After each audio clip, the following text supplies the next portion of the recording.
City's a good team.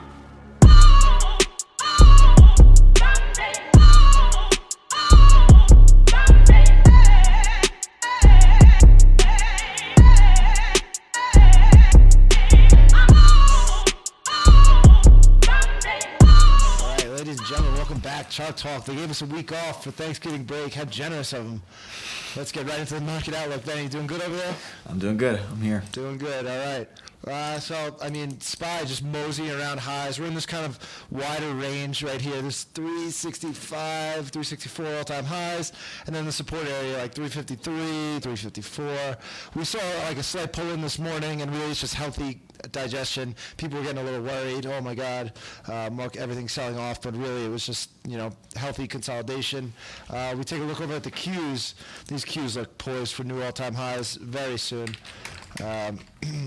They're definitely leading the market still, and we're seeing that today. They were the first ones to rebound and all of that nature. So I'm looking for them to make new highs this week. But I'm not. I was really risk on the past few weeks. I'm not as much this week. I think the best names have made most of their moves. Mm-hmm. So I've been taking a lot of profit these past 2 or 3 days. And we've just seen some sick moves out there. So, there's got to be, right now there's a time to put your foot on the gas, and there's a time to chill. I'm more so chilling, waiting for new setups to come around. What do you think, Ben?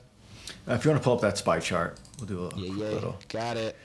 All right, so in very similar outlook that you have, where, again, through up, above SPY 365, it's all new all-time highs. Really nothing stopping us until we get to really 400. But again, when we get near all-time highs, especially after, a 10% run in the last 2 weeks, we kind of have to be aware of, what's happened in the past weeks and not really being, so ambitious to expect some crazy continuation. So again, if we trade higher, that's great.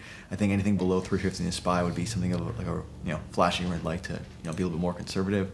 But again, just a tight flag near highs, and I do think we see some higher prices soon. I'm in the same boat. I think this flag needs to kind of build itself out at highs, but we've made such a big run off lows, and the moves have been so sick, and everything feels so frothy, and it's just like, it makes me want to be a little more risk off, and I don't know. I mean, even some of the individual sectors, you pull not risk off, but like just not looking to execute new ideas at this moment. Yeah, because even like they've all worked out in the past 2 weeks. Yeah, I just don't see them as much. Yeah, even like going through all the individual sectors, it's like every idea from last week was like these Mickey Mouse buys, and then there's really nothing that like I cannot wait to buy this week. Where you have energy, for example, that was up almost 50% this month. So it's like you have some of these sectors up so much percentage-wise that they have to reset. That's something we saw today with energy, pulling back a little bit. November was the best month for stocks globally in history. Did you know that? I mean, the move that we had was, took us in 2020 took us almost 8 months to have that same percentage move, and that was a great trading year. And we had that in 2 weeks. So it's definitely with you on that. You see it. All right, so what are we doing? All right, we'll jump into member ideas. First, if you want to pull up that percent gain leaderboard, we have some of our top trades so far. Yeah, so this is just, again, we started this past week. We have our top 10 traders, the best trades of the, to date with them, with us through trading experts. Again, Carl's leading with 1,000% in MNRA, and again down the list. So if anyone has a trade that's higher than 150%, let me know. We'll knock David off and replace you. But yeah, with that, we'll start with Tom. Ansley's looking at PINC through 36. Oh. Caught me off guard there. PINC through 36. Yeah, really nice drawn out level. The only thing, I hate these like super choppy names. Mm-hmm. They usually don't, they usually don't break out as well. It's more of a stock to invest in, if you will, mm-hmm. and have the idea play out over a longer time frame versus, some of the names we've been seeing going 10-15% a day. I don't think you'll get that kind of move, but if it breaks this 36 area, it does look good to move higher. Mm-hmm. Next, we have this RPRX. Through RPRX. RPRX. All right, now we're speaking my language. Yeah, I like this. I love these recent IPOs. Hold on, let me get something up. IPO. So, what is there's an IPO index for Renaissance IPOs. I'm trying to, ticker IPO, there you go. All right, if you look at the move it's made in 2020, it's bigger than the move it's ever made. Like IPOs are just going absolutely insane right now. Up over 200% off its lows. So these IPOs have been some years they work out better than others, and this is like the sickest IPO year I've seen. Even the early 2010s that were really, really crazy. What was that ticker again? RPRX. RPRX. Yeah, so I mean, just these type of setups have been working out so well. So definitely gonna put this on the radar. Royalty Pharma. Yeah, there's 43 area. I like that one. And then next up is this Go through this 39 area. You say Go? Mm-hmm. Geo. Yeah, I like the support area. I was looking at this on the shakedown here too. Yeah, just a nice support buy there. I like that. All right, next we got David. David Cross looking at DPZ Pizza through this. DPZ, fuck yeah. Yeah, this is on my list too. Chris just shouted this out. This support area is just, becoming better and better down here. So, definitely like that. Domino's. Definitely eat a lot of Domino's. Makes sense. All right, next we got Anish NVTA 52. NVTA? A lot of medical and nursing service companies. These call out shocker in the pandemic. Yeah, that looks good. I mean, it's just continue the trends. Obviously, you want to see this build out more. As much sideways as we can get in front of this level, the better. But definitely looks good. Next we got King Flip. He's in shop. He got in up through 908, and he recently he upped his stop versus 1040, and he was wondering if you think that's a good area to have his stop placed. So 1035 is today's low. If you're being very, very tight, that's where you could put it. The better stop placement would be below this 963 area, these little pivots. That's really the last time it kind of made a mini flag. Mm-hmm. You want to be in the Shopify for this move if it wants to take out highs. You don't want to keep too tight a stop. So, it's a wide name. You got to let it work. But it's working on a major pattern here. And did you see the Black Friday numbers? It's like, Shopify sales are up like 400% because people are trying to support small businesses more so, like right now in these times. So I think this shop is just going to fucking go on a tear. Yeah. I have my Good Trade Battery. This is one of my worst of trades this past week. We'll go into that later. Next, we got T-Fresh PRAH. He's looking at this through 113. Oh, that's nice. I like this. So here's what I like about it.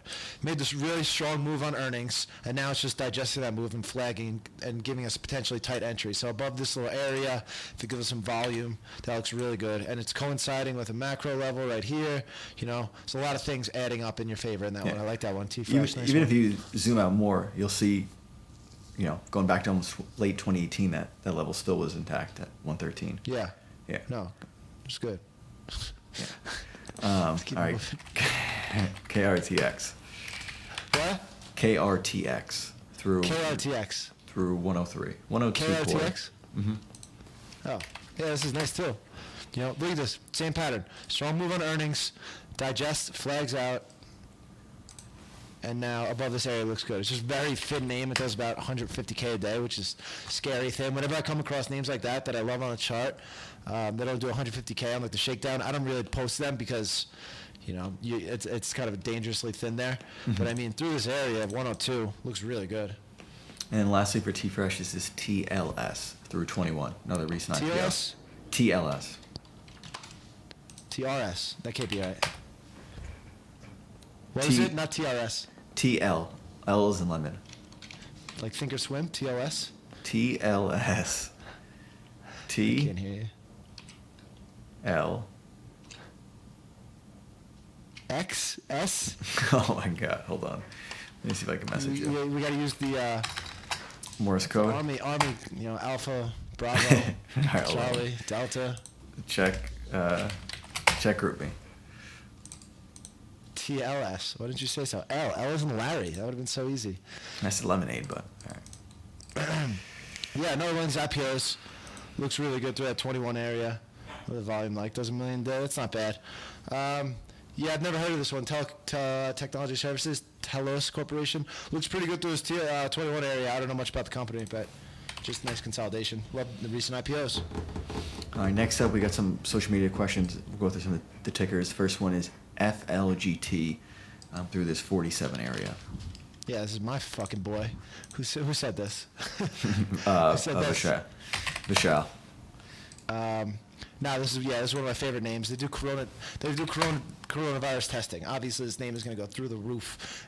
Earnings are up 800%. Obviously, we need this now more than ever. So, if we want to get back to a normal world, this company is going to be very important. So, yeah, this is one of my favorite names long term. Next is Dick's Sporting Goods, DKS through 60. Macro level going back to 2014. Looks okay. Kind of failed the level today. I want to see a lot more consolidation up around the 60. This isn't one of those high beta tech names. This is retail, Dick's Sporting Goods. So I'd rather see this come out of a major daily consolidation than just trying to randomly buy it through a big level. Yeah. Let's see. Next we got RCII. This is through Rent-A-Center through 36. Yeah, it's just kind of failing today. It looked a lot better coming into today. Another one of those. I want to see more daily consolidation before getting involved. Okay. All right, so with that, we wrapped up the member ideas. If you want, we can jump into some of the good and bad trades for the week. All right. I'll start. I'll go real quick. I mean, we've seen some pretty serious moves. I'll go over all the winners we had real quick. This is... Casey is going to be a bad trade. Like this Billy, this is what I'm talking about when we're saying we're seeing the sickest moves where it's like we bought this Billy 50-50 on $50.50 on like $1 risk, and I'm selling it at 62, 12-1 in a few days. And then another one was this DADA, DADA. We bought this one 35.50 on like 75 cents risk. We're selling it for $20. You just don't see these moves often. So, recognize that. This is definitely more of a strange time than a normal time. This Chewy, I think Heaven called this out to the 65 area. I was selling some today through these new highs. Looks pretty good. Lemonade, been just trading the heck out of this one. Coming out of a big base. I think this one goes higher in time. It's just a very wide name. And some Amazon was good to us. Oh, I got stopped out of some today. I just bought this over the break. And then my bad trades was this FLGT we're talking about. So I was in this 34 versus 32. I did really well in that first move, and I was looking for the re-add because, as I mentioned before, it has this huge macro pattern it's working on. The earnings are there. This is just, right in my wheelhouse for stocks I want to load up on. So I try to buy the dip on the pullback last Tuesday or Monday, whatever it was, of Thanksgiving week, then I go to Mexico and I missed the ad. The ad was this 39 right here on Friday, and now you're sitting pretty if you bought that stock. So I only have a feeler position still. I'm looking to acquire some stock. It was 47.50, but if I'm at the desk, I'm definitely buying that and loading up. And then the next one is this KC. There's another one I like long term a lot. One of these Chinese software companies. I took my eye off it. I wasn't around Wednesday, Friday, and that's when it began to make its move towards all-time highs. Now I have to hope it flags out and gives me an opportunity versus just sitting pretty with some good stock against support. Mm-hmm. So that's all I've been doing. What you been doing? All right, so we'll go through one of the quick member ideas. Trades was Brandon Ramsey with AMD. So this was one where he missed this breakout because his stop was too tight. Do you have it up? Hold up. No chart. You can just type up AMD really quick. Oh, yeah. I'm in this AMD light. I don't have enough of this, but it looks amazing. Yeah. But for him, he bought up through 86, and he had to stop at, 86.60. So it tailed him out on Friday, and now today it goes. And this is where he's had I used a probably low day stop or gave it the proper room, I would have been in for this breakout versus getting taken out the day before it goes. And right. That was just his one quick little lesson. Yeah. I mean, if you're looking for new stops, I don't think you should base off your price. You should look at things like pivots. Like the closest stop in this AMD that makes sense is below this 83.32 pivot. I know it's far away, $5, but the name broke out for $5.50 today. So using pivots is definitely going to help you out a little more than randomness. Yeah, definitely agree. All right, so I got two quick trades. One, we got this Morgan Stanley that I've been in for. Got you. This past month. Again, it was a sport buyback. We traded the range, sold into that resistance at 6% gain. Damn, that's a good trade. As it gapped up, took a little bit more off, and then as it had this, more of a parabolic move this past month. It's up almost 30%. I just kept trailing the stop where the stop was below 57, then it was below 60, then it was below 61, then below 62, and then today I got stopped out of a majority versus that 63. So again, it'll probably hit higher in time. I still have about 10% left, but I got enough of it off on the way up that I can be patient with the remainder and kind of see where this thing goes. But again, like you mentioned before, we're not. Have you ever made 30% in a bank in a month before? No, and that's where it's like looking at a lot of the individual sectors, It's like just like, yeah, like the VFH, the financial sector. Again, same thing, 50 to 70 in a month. Yeah. You have to expect these things to kind of reset. When you look back at a lot of these fast vertical moves, they tend to get, they retrace half of it, they retrace 60% of it. So I don't want to give any of this back. I'd rather just sell in the up move and then be really patient with the remaining stock, and that's leading into the lesson I learned with Shop, where like King Flip, I was buying this up through 920, very tight risk versus 900, especially in a 1,000 on name like this to risk 20, 30 points isn't that much in the name, and I was expecting to kind of be in for this range. And you can go to the next chart over, Shake, if you could.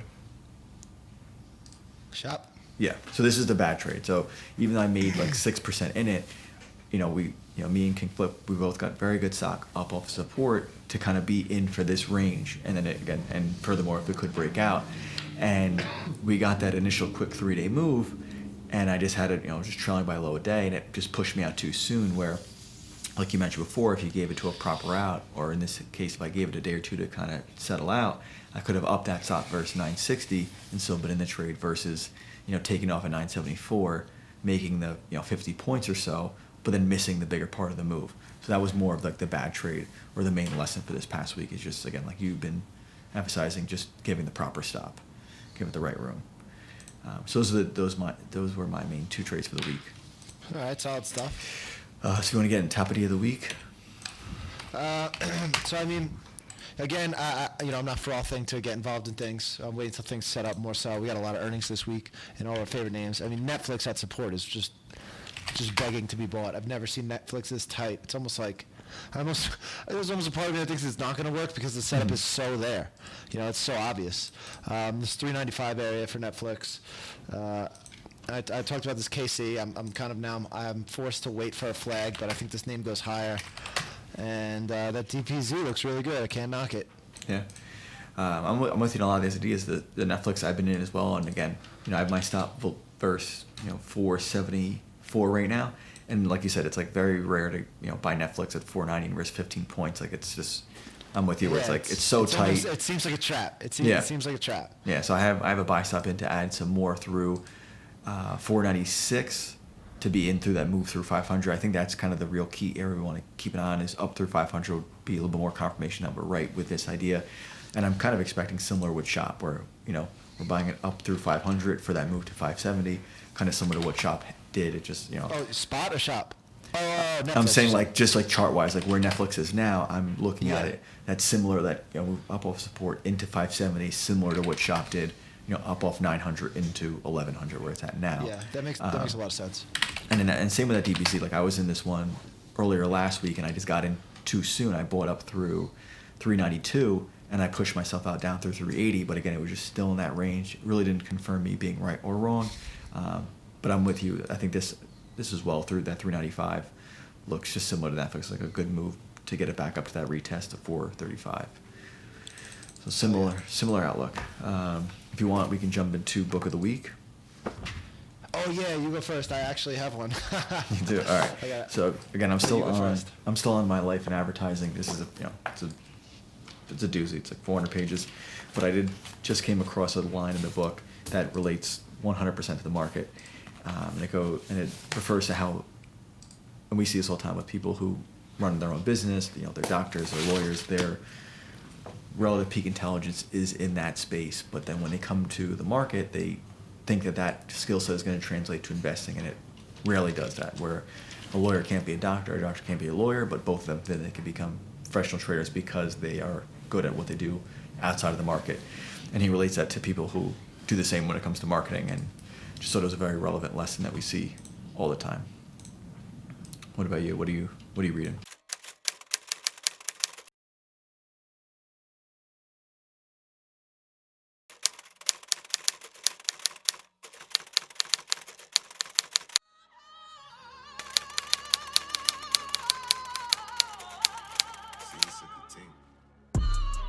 Yeah, did you watch the movie when he gets shot while they're filming it? And it's like, that's like the conspiracy, like they switch out the fake gun with the real one.